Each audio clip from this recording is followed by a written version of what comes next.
El espejo maléfico.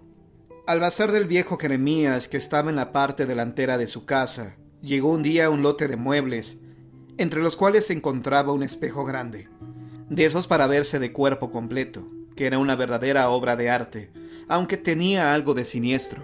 Dicho espejo tenía un gran marco de madera tallada con mucha destreza.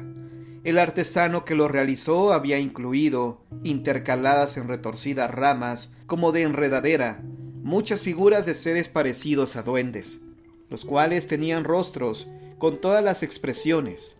Unos lloraban, otros parecían estar desesperados, algunos sonreían, otros daban la impresión de estar soltando sonora carcajada. Podían verse también caras de odio, de ira, de envidia, de tristeza, pero ninguna que estuviera serena. A Jeremías, que era un avaro, le fascinó el espejo desde el principio. Durante muchos días pensó que pediría un precio muy elevado por él. Si alguien lo pagaba, se llevaría muy buenas ganancias. Pero si a los clientes les parecía carísimo, podría conservarlo durante un largo tiempo a su lado. Por supuesto, el precio era tan exorbitante que nadie se interesó por comprarlo. Todas las noches antes de irse a dormir, Jeremías contemplaba atentamente los decorados del espejo a la luz de una vela. Tomó la costumbre de observar un rostro cada noche, pero, sin que él se diera cuenta, poco a poco se fueron agregando a su carácter, de por sí poco agradable, los malos sentimientos que estaban plasmados en las figuras de duendes del marco del espejo.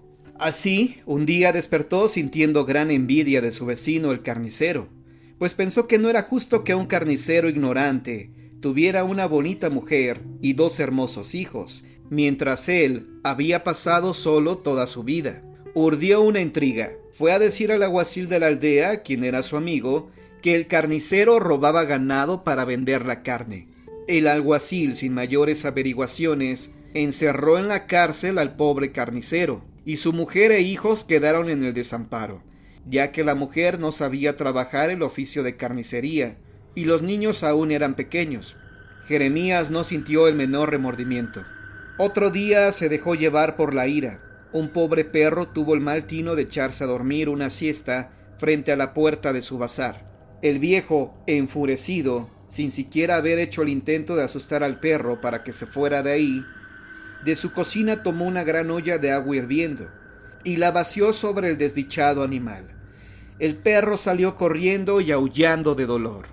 Muchas cosas horribles y malvadas por el estilo hizo Jeremías a lo largo de 3 meses. Por cada maldad o daño al prójimo que cometía, su rostro se hacía más y más feo. Sus ojos se hundían, mientras sus orejas y nariz crecían y se iban poniendo puntiagudas.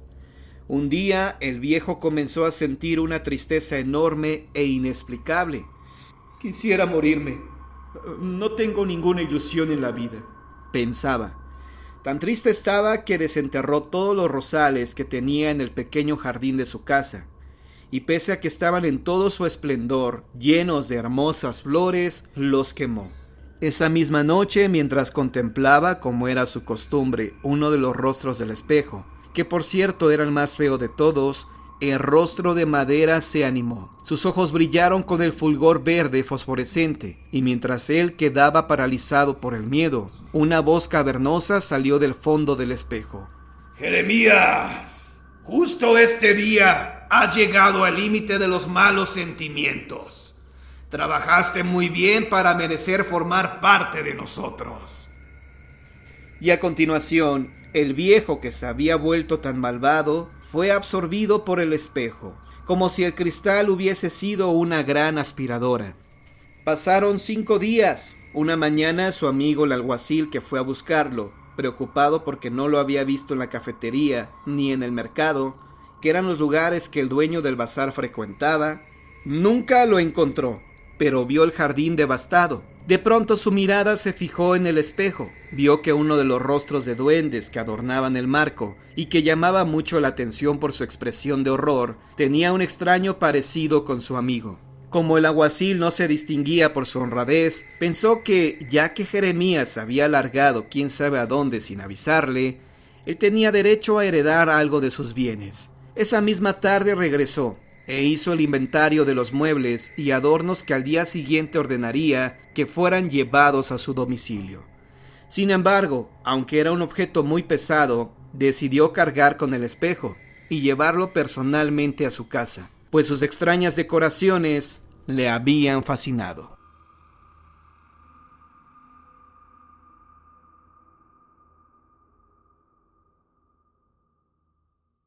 El Pozo de los Horrores. Eitzan Habop, inédito. En el pueblo donde nació Sergio, cada casa tenía su propio pozo. En donde él vivía, el pozo estaba atrás de la cocina, en un patio que daba al corral. Varias veces al día, diferentes miembros de la familia iban a acarrear agua del pozo, según la necesitaran para bañarse, lavar la ropa, trapear los pisos o cocinar. Sergio, con el ejercicio del acarreo, fue creciendo como un niño fuerte y saludable. Le encantaba que su mamá le pidiera que trajera agua del pozo, pues así sentía que él era muy fuerte y útil. Pero las cosas comenzaron a cambiar cuando nuestro amiguito entró a la escuela. Ahí, por la boca de los niños mayores, se enteró de que adentro de los pozos vivían todo tipo de seres extraordinarios, algunos malos y otros buenos, pero todos ellos muy poderosos. Los niños grandes, al darse cuenta del efecto que sus palabras hacían en los más pequeños, tomaron como costumbre contar todas las tardes historias que tenían que ver con pozos encantados, durante el camino de regreso que los escolares emprendían hasta sus respectivas casas. Sergio siempre escuchaba con atención, y no pocas veces los relatos de sus compañeros lo llenaron de tanto temor que no podía dormir. Ahora el niño ya no se ofrecía tan seguido a carrear agua del pozo para ayudar en las faenas de la casa, pues poco a poco ese profundo y oscuro lugar había ido tomando forma en su imaginación como la entrada a un mundo horrible. Y como sus padres no le decían nada, pues ellos creían que sus pocas ganas de ayudar en ese trabajo eran algo pasajero, Sergio escurría el bulto cada vez que podía, ofreciéndose en cambio para limpiar el corral de las gallinas. Una noche, después de haber escuchado una historia acerca de un pozo embrujado que lo impresionó sobremanera, Sergio soñó que en el pozo de su casa vivía un mago muy poderoso, tanto que daba miedo siquiera asomarse al brocal, pues ese mago podía hacer cualquier cosa que él quisiera, incluso convertir niños en piedra. A partir de la mañana siguiente, nuestro amiguito ya no quería ni siquiera pasar cerca del pozo para ir a limpiar el corral. Prefería rodear el patio aunque se tardara más. Un mediodía, su mamá necesitaba urgentemente agua y no podía descuidar el guiso que estaba cocinando, así que lo mandó al pozo. Las piernas de Sergio no querían moverse. Su cerebro se resistía a acercarse a esa oscura boca, que quién sabe a cuál sitio tenebroso conducía. Sus manos comenzaron a sudar. En eso, un ¡apúrate, muchacho!, al fin lo desprendió del piso y fue a cumplir la peligrosa misión. Poco a poco comenzó a jalar la cuerda de la polea para subir el cubo con agua y vaciarlo al recipiente que llevaba. Algo se atoró. Sergio, con todo y su miedo, se empinó sobre el brocal para ver qué pasaba, y con la luz del sol que a esa hora iluminaba el pozo, vio cómo desde las oscuras aguas del fondo la cara de alguien lo observaba. Empavorecido, el chiquillo pegó tal carrera que tardó 1 hora en regresar a su casa, y se ganó una buena tunda de nalgadas, pues como no había llevado el agua necesaria, el guiso que cocinaba su madre se había quemado, y ahora la familia tendría que conformarse con comer y cenar solo pan y café. ¡Ahí está! ¡Sí existe!, se decía por la noche, incapaz de conciliar el sueño. Yo vi la cara del mago más poderoso del mundo, y él me estaba mirando. Sobra decir que a partir de ese día el miedo que Sergio le tenía al pozo se convirtió en verdadero horror. Un horror que ya nunca se separó de él, aunque hubiera crecido y terminado la secundaria y la preparatoria. Luego, Sergio se fue a la capital del estado para hacer sus estudios universitarios. En la ciudad terminó por olvidar el asunto del pozo, pero después que se recibió como ingeniero agrónomo, mientras iba en el autobús en el que regresaba a su pueblo por mejorar la vida de sus habitantes, de pronto sintió un vuelco en el estómago, una tremenda sensación de ansiedad. No era la emoción de ver de nuevo a sus padres y amigos, era un temor sordo, el pensamiento de algo horrible que la guardaba allá, con el que tendría que arreglar una cuenta pendiente.